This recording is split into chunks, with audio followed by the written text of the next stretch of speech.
We all know that growing plants without using soil is hydroponics. One among many techniques to cultivate plants hydroponically is the nutrient film technique. NFT was pioneered in 1965 by Alan Cooper at the Glasshouse Crops Research Institute in Littlehampton, England.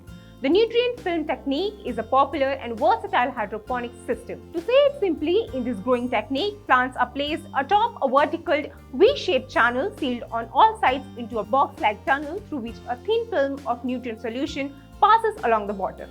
An NFT hydroponic system is quite similar to a hydroponic system that uses the EBB and flow technique. Both methods entail the use of water pumps to supply nutrients to plants. However, there is one important distinction. Unlike the EBB and flow technique, which relies on flood and drain mechanics, NFT hydroponics uses a constantly flowing system. It is popular among home hydroponic farmers because it is ideally suited for smaller and faster growing plants. Commercial producers, on the other hand, have successfully grown various plants such as herbs, baby greens, and strawberries. Things required to set up nutrient film technique: a channel for the plants, a reservoir for the solution, a nutrient pumping system, water distribution tubes, net pots for plants, and growth material to start seedlings, a method for returning the used nutrient solution to the reservoir. Working principle of NFT system. The reservoir and the growing channel, also known as grow tray, are the two essential components of an NFT hydroponic system. The grow tray is a channel that is enclosed and contains small holes where plants can be inserted. These plants are often kept as seedlings in small net pots with growth material. The roots drop down to reach the floor of the channel. A water pump propels nutritious water from a reservoir into the channels.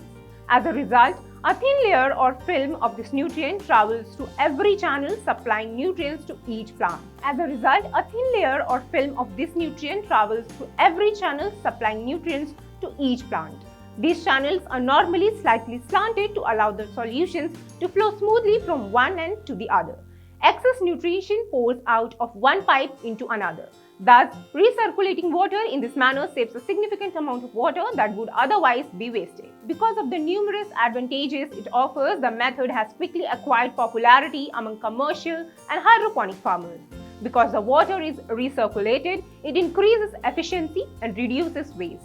Since the roots are not entirely immersed, it is simple to check for disease symptoms. It is quite simple to disinfect the equipment and roots in the system. In contrast to static systems, there is a possibility of localized salt buildup. Therefore, plant roots normally maintain their pH level. Have you ever tried a hydroponic system before or wish to use one? Let us know in the comment section. And for more such interesting updates, keep watching Krishi Jagran. Thank you.